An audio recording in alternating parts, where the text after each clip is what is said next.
प्रिय विद्यार्थियों, इतिहास विषय लेकर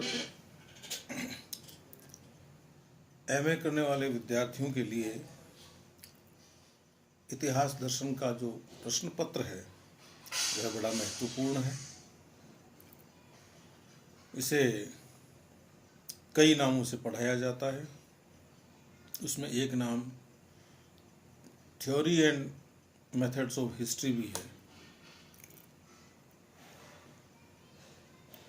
आज हम बात करेंगे इतिहास के क्षेत्र की। इस संबंध में शुरुआत अपन कर चुके थे पिछले व्याख्यान में, और आज थोड़ी सी बात परिचय की करके और आगे हम यह देखने की कोशिश करेंगे कि इतिहास के कौन कौन से क्षेत्र हो सकते हैं। Scope of history. जैसा कि आप जानते हैं कि इतिहास अतीत में घट चुकी घटनाओं का विवरण है। घटनाएं अतीत में ही घटती हैं और इसका इंसानों से बड़ा गहरा संबंध है।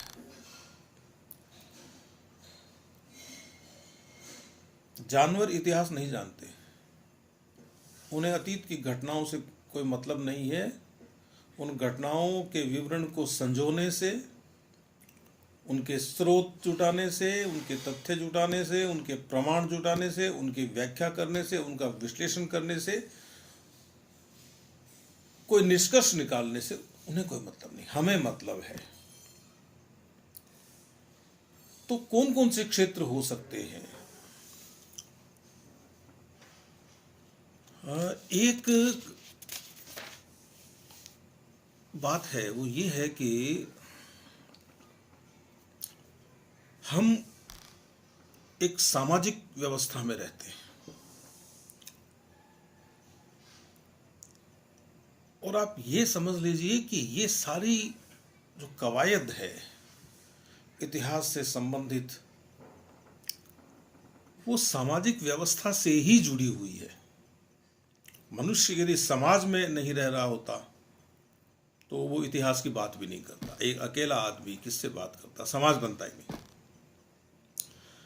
तो विद्वानों ने अपने अपने हिसाब से और इतिहास के क्षेत्र को वर्गीकृत किया है, बांटा है। हम कुछ क्षेत्रों की चर्चा करेंगे जो महत्वपूर्ण हैं। एक बात पहले बता देता हूं मैं कि यह जरूरी नहीं है कि हम किसी एक क्षेत्र की बात दूसरे क्षेत्र में नहीं कर सकते। जब वो बात आएगी, जब इस तरह के उदाहरण आएंगे, तब मैं आपको उसके बारे में बताऊंगा। जैसे इतिहास का क्षेत्र हो सकता है, सामाजिक क्षेत्र तो है ही। समाज में जो भी घटता है उसका इतिहास से गहरा संबंध है, उससे तो ना है ही नहीं। फिर भी एक क्षेत्र के रूप में जब समाज की बात आएगी तो मैं बताऊंगा उस बारे में भी आपको। पहली बात तो यह है कि इतिहास का क्षेत्र है राजनीति। इंसान ने समाज बनाया, समाज बनाने के बाद में एक व्यवस्था बनाई कि लोग किस तरह से नियमों में बंद कर रहे हैं, और उनमें से नियमों का एक समूह राजनीतिक नियम है। कौन शासन करेगा, कौन शासित होगा, किन नियमों के तहत शासन करेगा, किन नियमों के तहत लोग शासित होंगे। तो आप ये देखिए कि लोगों की सामान्य रुचि भी राजनीति में रहती है। हमारे देश की पिछले 100 सालों की सबसे महत्वपूर्ण घटना 1947 में हमारा अंग्रेजों से आजाद हो जाना है, और उसके पहले के 100 सालों की कोई बड़ी घटना देखेंगे तो आपको 1857 की क्रांति दिखाई देगी। बेशक उसकी अनेक व्याख्याएं हो सकती हैं, लेकिन राजनीतिक विषय तो वहां भी था। अंग्रेज हम पे शासन कर रहे थे और हम चाहते थे कि हम पर हमारे लोग शासन करें।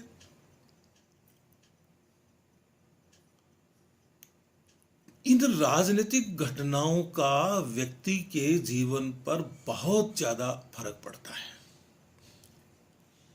और व्यक्ति के जीवन पर फर्क पड़ने वाली वे घटनाएं जिनका राजनीति से संबंध होता है, उसका अध्ययन इतिहासकार करते हैं।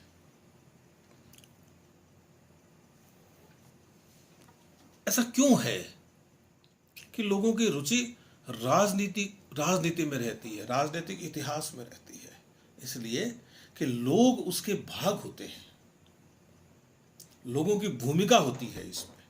लोग वोट देते हैं तो वो ये सोचते हैं कि वही जीते जिसे मैंने वोट दिया, और जैसे ही कोई दूसरा जीतता है जिसको उसने वोट दिया हुआ नहीं होता है, तो और वो शासन करता है, तो एक दृष्टि ऐसी बनती है कि वो कहाँ चूक करता है, कहाँ गलती करता है, उसको देखा जाए, उसको दर्ज किया जाए, उसको सावचेत भी किया जाए। यही बात जब विस्तार पालेगी तो इतिहासकारों के पास चली जाएगी भविष्य में, और वो अपने अपने हिसाब से मूल्यांकन करेंगे। जैसे आप महाभारत के युद्ध पर आ जाइए। महाभारत भारतीय ज्ञान का महाकोश है। ऐसा कोई विषय नहीं है जो आपको महाभारत में नहीं मिलेगा। लेकिन आप इतिहास के बड़े से बड़े विद्वान से पूछ लीजिए, और आप एक सामान्य से व्यक्ति से पूछ लीजिए कि महाभारत क्यों हुआ। कहेंगे साहब जमीन की लड़ाई थी, शासन की लड़ाई थी। तो राजनीति अलग नहीं है इतिहास से। उसके आगे आ जाइए। उसके आगे जब आप आते हैं, कोई बड़ी घटना देखना चाहें महाभारत के बाद की, तो भारत पर सिकंदर का आक्रमण और उसी कालखंड में नंदों का पतन और मौर्यों का उद्भव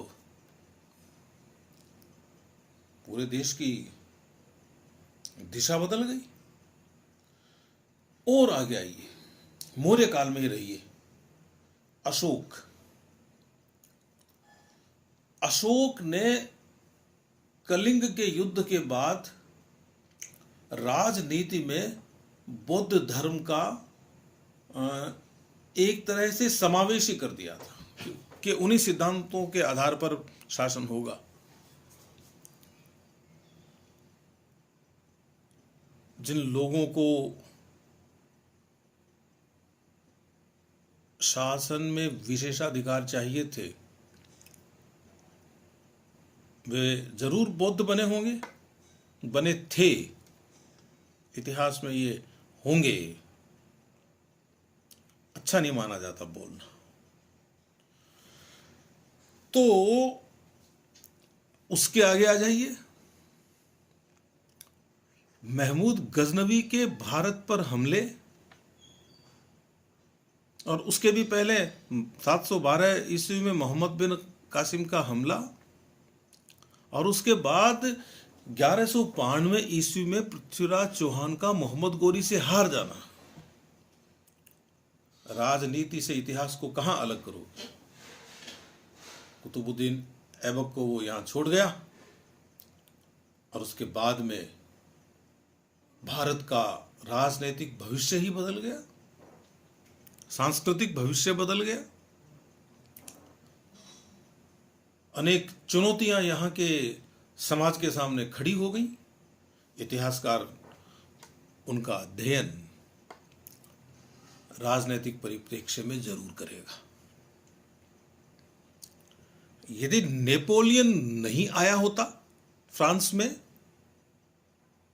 तो वहां के समाज की दिशा दूसरी होती। यदि प्रथम विश्व युद्ध के बाद वर्साय की संधि में जर्मनी का पतन नहीं हुआ होता, तो हिटलर भी नहीं आता। तो ये जो राजनीति का क्षेत्र है, इस क्षेत्र को ध्यान में रखते हुए, इस क्षेत्र को केंद्र में रखते हुए इतिहास का अध्ययन किया जाता है। राजनीति से जुड़ा हुआ ही हमारा संविधान है। जिन नियमों के तहत समाज शासित होता है, वे नियम और जो संवैधानिक संस्थाएं हैं, उनके इतिहास की भी अपनी गति है। किस तरह से धीरे धीरे धीरे धीरे नियमों में परिवर्तन होता चला गया। और ये जो विदेशी विद्वान हैं, उन्होंने ये विभाजन ज्यादा किए इतिहास के क्षेत्र के। जी.एन. क्लार्क ने कहा कि संस्थाओं का जो इतिहास है वो अध्ययन का केंद्र बिंदु होना चाहिए। जब हम एक क्षेत्र की बात करते हैं ना, तो फिर बस दूसरे क्षेत्र की बात फिर पीछे चली जाती है। और जैसे हेलम, कार्नेवाल लेविस, अर्स्किन, मैटलैंड, इन लोगों ने तो संवैधानिक इतिहास लिखा अलग से। और जब हम अपने देश की बात करें, तो मनुस्मृति और दूसरी भी स्मृतियां, याज्ञवल्क्य स्मृति, ये जो ग्रंथ हैं वो एक तरह से नियमों के ग्रंथ ही तो हैं।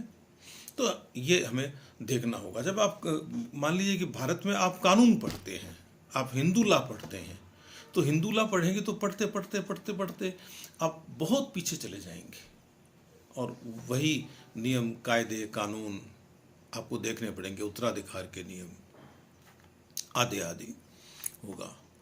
और विश्व इतिहास की बात करें तो नेपोलियन ने बनाया था कोड, संहिता बनाई थी उसने अपनी। और वो खुद कहता था कि मेरा यदि इतिहास में कोई योगदान कभी लिखा जाएगा तो इसी रूप में लिखा जाएगा कि मैंने एक कोड बनाया था।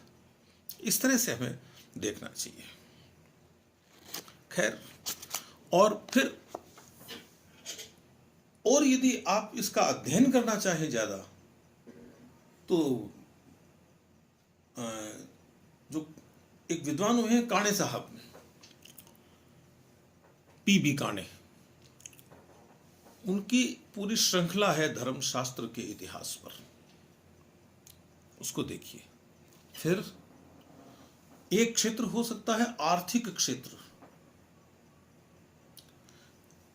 अब आधुनिक इतिहास के विद्वान ये कहते हैं कि आधुनिक काल में इतिहास को आर्थिक दृष्टिकोण से देखने का काम कार्ल मार्क्स के दिए हुए सिद्धांतों के बाद हुआ।